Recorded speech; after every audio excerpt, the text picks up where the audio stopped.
students.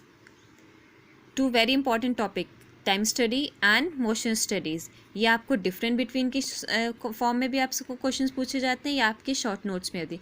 Time जैसे word से ही समझ में आता है, टाइम वक्त. बिजनेस में या लाइफ में हमारी टाइम की बहुत ज़्यादा इंपॉर्टेंस होती है और वक्त ही हमें क्या सिखाता है, कोई एक्सपीरियंस. ऑथर क्या कह रहा है, it is a work measurement technique which is design to the establish the time for a qualified workers to the carry out a specific task.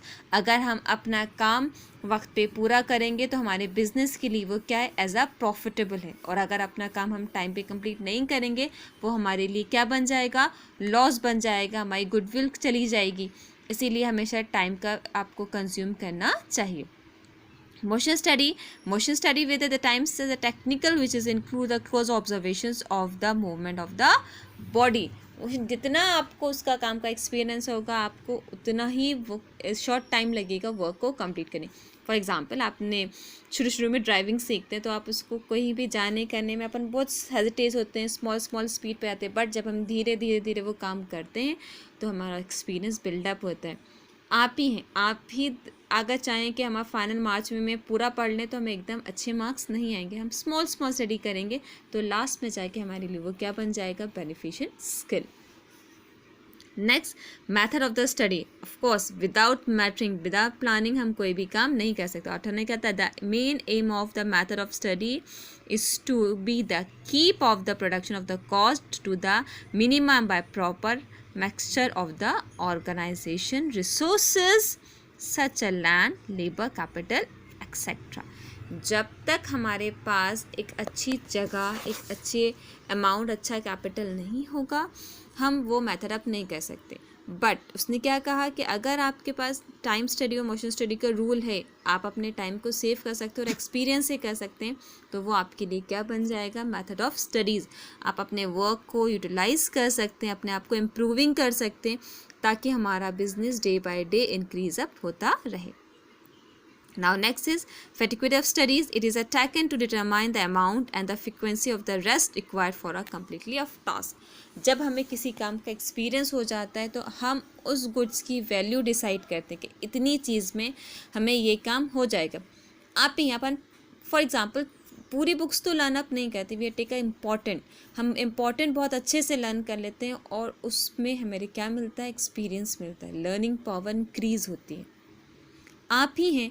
अब आपको इतना तो पता चल गया है कि भाई हम ये पढ़ेंगे तो हमारे लिए बेनिफिट्स है, ये टॉपिक बहुत इंपॉर्टेंट. आप देखते ही समझ में गए कि मैम आप ये इंपॉर्टेंट है. यस ऑफ कोर्स कि हमें मीनिंग आनी है, भाई किसी काम का मीनिंग तो पता होना चाहिए, प्रॉपर डेफिनेशंस लर्न होनी चाहिए.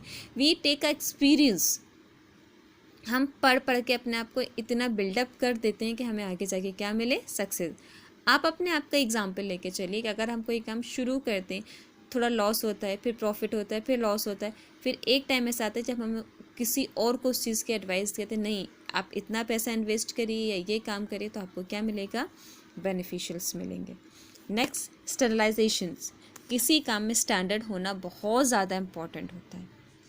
अगर स्टैंडर्ड नहीं होगा बच्चे तो हम कोई भी काम नहीं कर सकते.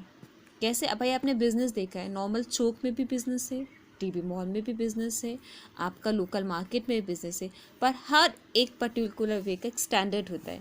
वैल्यू ऑफ गुड्स, आप फॉर एग्जांपल क्लॉथ लेने जाएं आपको वहाँ पे भी क्लॉथ मिलेंगे, टीबी में भी मिलेंगे, मॉल्स में भी मिलेंगे, अदर मॉल्स में मिलेंगे, but we have to take a prices of increasing of goods and material. तो ऑथर ने क्या, it is the said that the tailor was another support for the sterilization.